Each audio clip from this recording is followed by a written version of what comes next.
రాముడు ఎలా చనిపోయాడో మీకు తెలుసా?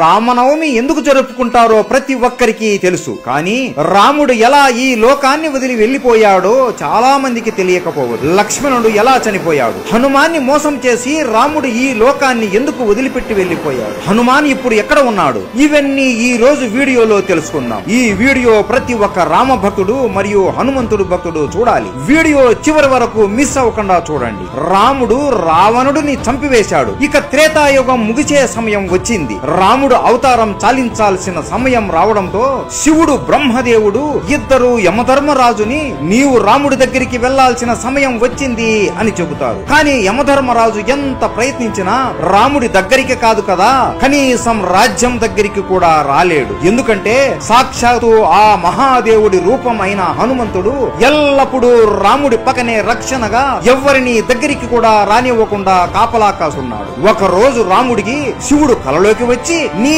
అవతారం చాలించే సమయం వచ్చింది రామా, యముడు నీ రాజ్యం బయట ఎదురు చూస్తున్నాడు, కానీ నీ ప్రాణానికి హనుమాన్ అడ్డుగా ఉన్నాడు అని అంటాడు. అప్పుడు రాముడికి అంతా అర్థమయ్యి మరుసటి రోజు రాముడు సీత ఇచ్చిన తన ఉంగరాన్ని తీసుకుని ఒక రంధ్రంలోకి వేసి హనుమాన్ని పిలుస్తాడు. హనుమా, సీత ఇచ్చిన ఉంగరం పొరపాటును ఈ రంధ్రంలో పడిపోయింది, దయచేసి నువ్వు వెళ్లి నా ఉంగరాన్ని కనిపెట్టి తీసుకుని రాగలవా అని అడగగా, ప్రభు అంతేనా, దీనికి మీరు నన్ను ఇంతగా అడగాల, మీరు ఆజ్ఞాపిస్తే చాలు, నేను వెళ్లి తీసుకుని వస్తాను, అలా వెళ్లి ఇలా తీసుకుని వస్తాను ప్రభు అని అనగా హనుమాన్ తన శరీరాన్ని ఒక చీమ అంత చిన్నగా మార్చుకొని ఆ రంధ్రంలోకి దూరుతాడు. అలా వెళుతూ వెళుతూ ఆ రంధ్రం పాతాళ లోకానికి దారి తీస్తుంది. అక్కడ నాగలోకానికి రాజు అయిన నాగరాజు ఉంటాడు. ఆయన దగ్గరికి వెళ్లి నమస్కరించి, నాగరాజా, నా రాముడి ఉంగరం ఒక రంధ్రంలో పడి ఈ పాతాళ లోకానికి వచ్చింది, ఆ ఉంగరం ఎక్కడ ఉందో మీకేమైనా తెలుసా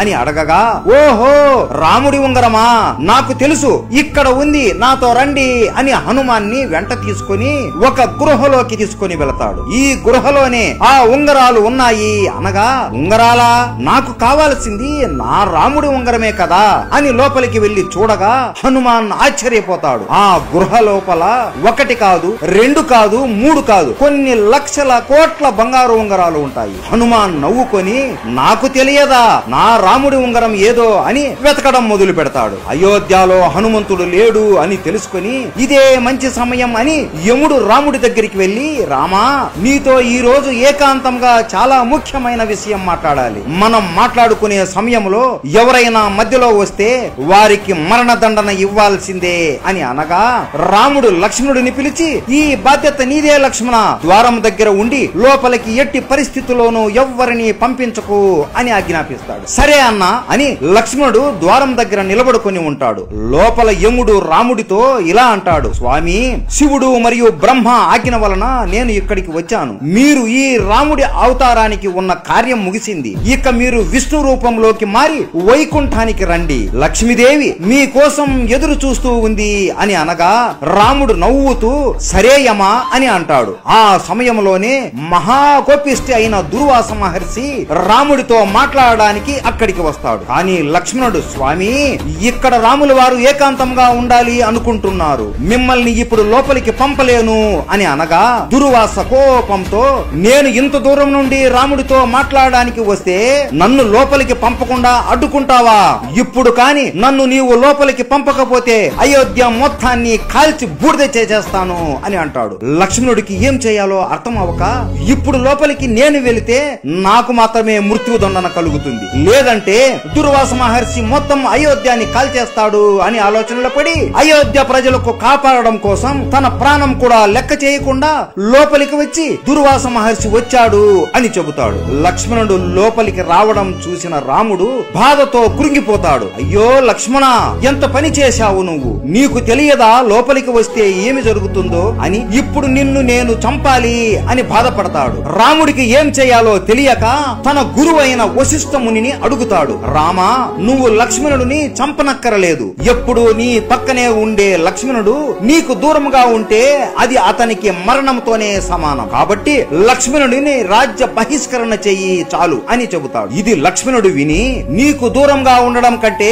చనిపోవడమే మేలు కదా అన్నా అని సరయూ నదిలో జల సమాధి అయిపోతాడు. ఇది చూసి అతని భార్య ఊర్మిళాదేవి కూడా జల సమాధి అయిపోతుంది. ఈ రెండు మరణాలను హనుమంతును చూసి రాముడు బాధతో కురింగిపోతూ నేను కూడా జలసమాధి అయిపోవాలి అని సరియు నది తీరం దగ్గర నిలబడుకుని ఉంటాడు. ఇదే సమయంలో పాతాళ లోకంలో హనుమంతుడు ఏ ఉంగరం చూసినా నా రాముడి ఉంగరం లాగానే ఉంది అని వెతికి వెతికి అలిసిపోయి, ఓ నాగరాజా, ఏ ఉంగరం చూసినా రాముడి ఉంగరం లాగే ఉంది, అసలు ఇన్ని ఉంగరాలు ఇక్కడికి ఎలా వచ్చాయి అని అడుగుతాడు. అప్పుడు నాగరాజు ఇలా వివరిస్తాడు. త్రేతాయుగంలో విష్ణు రూపమైన రాముడు జన్మిస్తాడు. ఎప్పుడైతే ఒక బంగారు ఉంగరం పాతాళ లోకంలో పడుతుందో దాన్ని వెతుకుంటూ ఒక వానరం వస్తుంది. అప్పుడు భూమిపైన రాముడు అస్తమిస్తాడు. దాంతో త్రేతాయుగం అంతమవుతుంది. హనుమా, ఇక్కడ ఇన్ని ఉంగరాలు ఉన్నాయి అంటే ఇన్ని సార్లు రాముడు అస్తమించాడు, అన్ని త్రేతాయుగాలు ముగిశాయి అని అర్థం. జీవితం అంటే ఒక చక్రం హనుమా.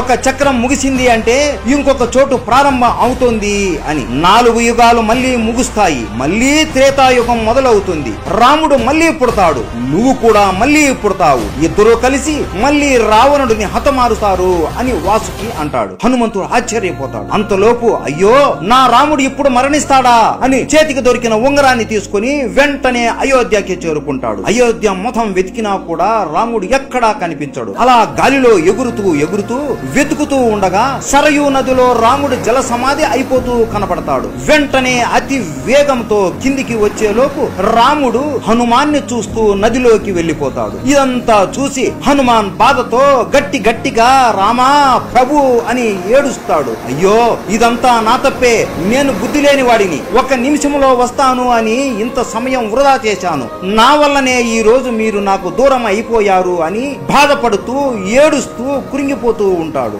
అప్పటికే రాముడు విష్ణు రూపంలోకి మారిపోయి ఉంటాడు. హనుమాన్ బాధని చూసి ప్రత్యక్షమై, హనుమా, ఇందులో నీ తప్పు ఏమీ లేదు, ఇదంతా జరగాల్సిందే, నువ్వు ఎంత చేసినా జరిగిన దానిని మార్చలేవు అని అంటాడు. ప్రభు, నేను కూడా మీతో పాటే మీ దగ్గరికి వస్తాను అని అనగా, లేదు హనుమా, నీలాంటి భక్తుడు ఈ భూమి మీద ఉండి ధర్మరక్షణ చెయ్యాలి, నువ్వు ఎప్పటికీ చిరంజీవిగా ఉండి ప్రజల్ని కాపాడుతూ ఉండు అని అంటాడు. సరే ప్రభు, మీ ఆజ్ఞ అని హనుమాన్ ఆ ఉంగరాన్ని తన వేలికి తొడుగుకొని హిమాలయాలలో రామనామాన్ని జపిస్తూ ఉంటాడు. ఇప్పటికీ కూడా మన హనుమాన్ రామనామాన్ని ఎవరు జపించినా ఆయన అనుగ్రహాన్ని మనకి ఇస్తూ మనల్ని కాపాడుతూ ఉంటాడు. ఇది రాముడు మరియు లక్ష్మణుడి మరణం వెనక ఉన్న కథ. మీలో ఎంతమందికి ఈ విషయం తెలుసు? ప్రతి ఒక్కరికి రామాయణం ఎలా ముగిసిందో తెలియాలి. ఈ వీడియో ప్రతి ఒక్క రామ భక్తుడు మరియు హనుమంతుడి భక్తుడికి షేర్ చేయండి. ప్రతి ఒక్కరికి రామనవమి శుభాకాంక్షలు. రాముడు అంటే ఇష్టం ఉంటే జై శ్రీరామ్ అని కామెంట్ చేయండి. జై శ్రీరామ్.